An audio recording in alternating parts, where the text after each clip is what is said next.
This is Diego Cordovez. I'm Adam Schoenfeld. The Scoop, brought to you by Full Tilt Poker.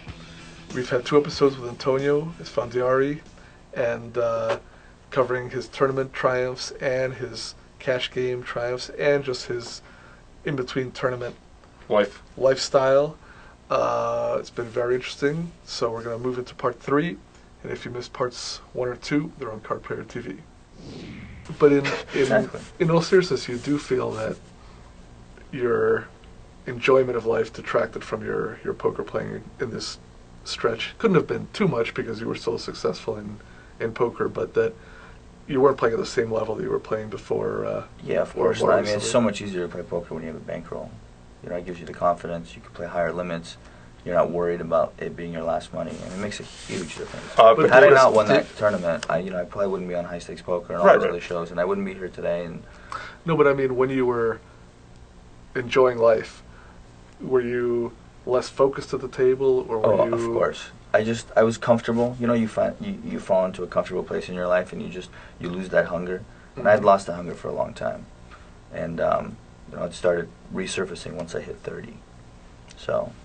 Do you play a lot of cash games? Because even the greatest tournaments, it's going to be a long time. You're not going to win World Poker every month. No, trust me, yeah. I know. I play some.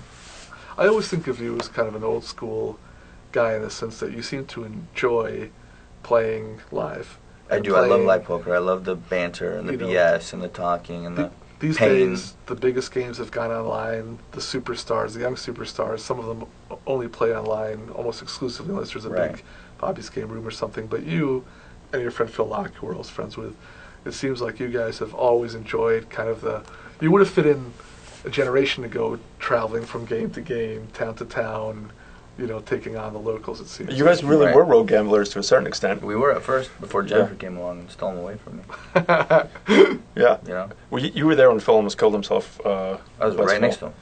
That must have been the most... It could have been me just as easy as him. We were following our trainer on ATVs, and we kind of lost him around this corner, and Phil just went to the left, and I went to the right. Had I gone to the left and he went to the right, it would have been me. And he, in an attempt to save his fall, break his fall, he pushed himself off the ATV so that he could, but instead he landed with his eye on the little metal thing. Right. And it was just a disaster. And they were such pricks at this place. The guy still wanted to charge him for his ATV rental.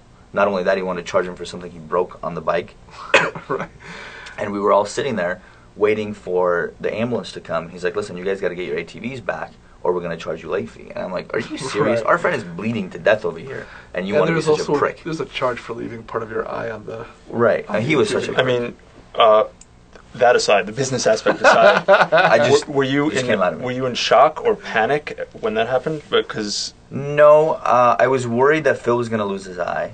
I really was. But we took him to the hospital and spent some time with him in the hospital, and ended up having to sleep in that town that night. And then he flew home first thing, and his girl was taking care of him and whatever. So, are you going to ride ATVs in the future? Absolutely. Yeah, of course. Oh, absolutely. Of course. Those things seem like... They're awesome.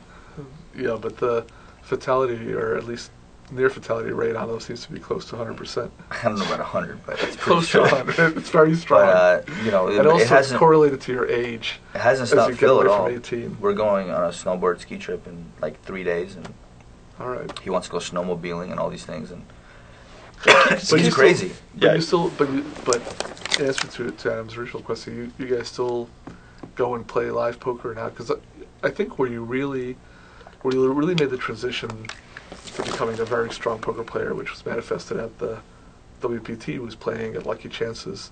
You were playing there every day. There were some good players there, not world famous players, but just like grinders who really made super you learn how to play no limit. Right. I played there too, and you became a very, very good player by playing every day.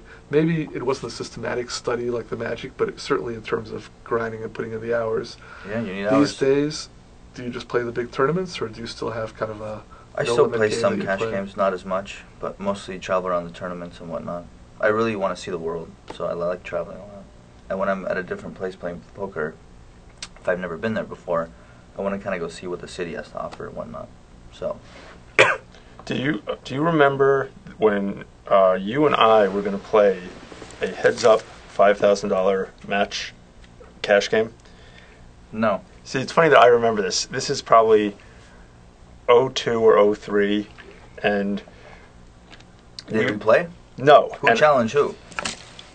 See, Because I I don't- don't really go around challenging people to heads up matches like that. it was Gabe Thaler who was egging us. Instigated the whole Yes, thing? Yeah. and I was Then gonna, you would've got me. I was going to ask you if, because Gabe was like telling me this is a good spot for you, but Gabe is your friend. Now I'm thinking that it was It was a big a setup, setup, right? right? But you don't Right. even remember it. I don't remember. Yeah, but so- I probably would have sold Gabe a piece. You owe me one 5,000 that- heads up freeze Sure. out. Okay. I feel Gabe has the right to We can defend flip for it himself if you want, because, make it easier. I don't want to. that reminds me of one thing that I think a lot of people know about, some may not, which was one of the first indicators to me that you were going to be successful and make it big, and that you had the right ambition, which was that Phil Hellmuth, who lived in Palo Alto near us, hired you to perform magic at his I remember. house.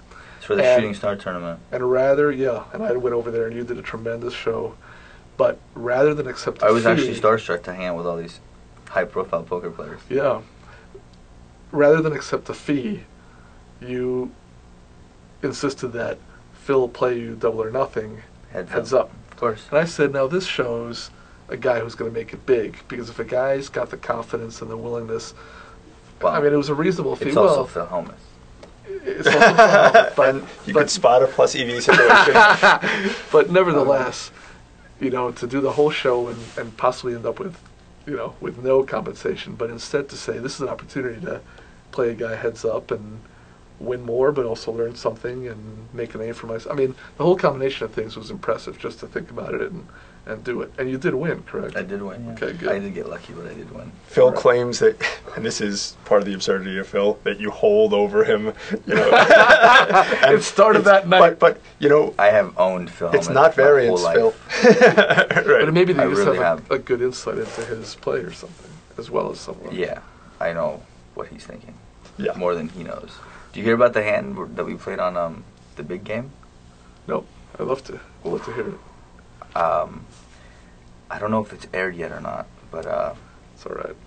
he called me pretty light on the river for a massive pot where I re-raised them before the flop, bet the turn, shipped the river, Mm-hmm. and he called me with a pair of nines when the board was ace, queen, jack, like 8-7 or something. So See, like again, 70K or something. He's not doing the study of Antonio that I've done. Because, Or he's tilted.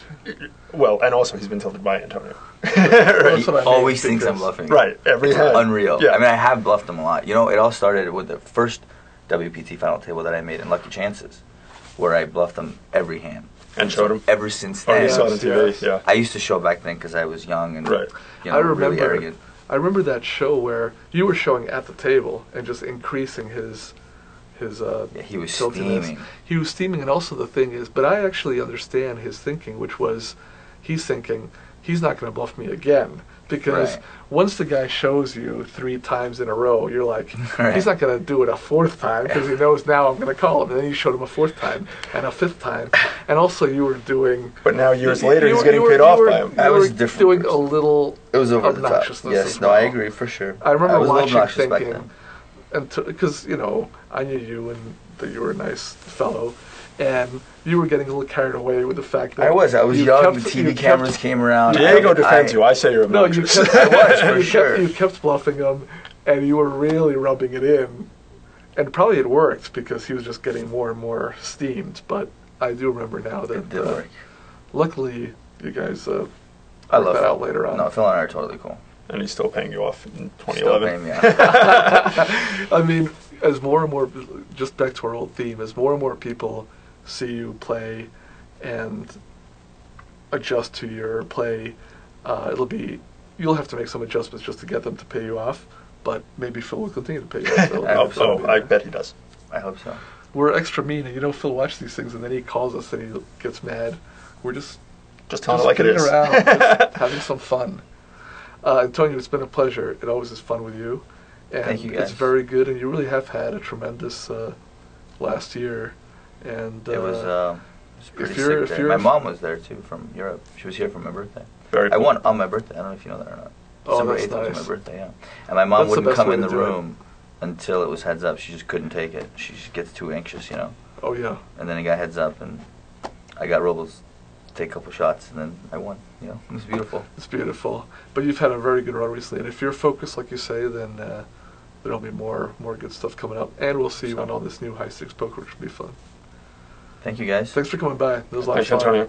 Thanks for joining us on the Scoop, brought to you by Full Tilt Poker.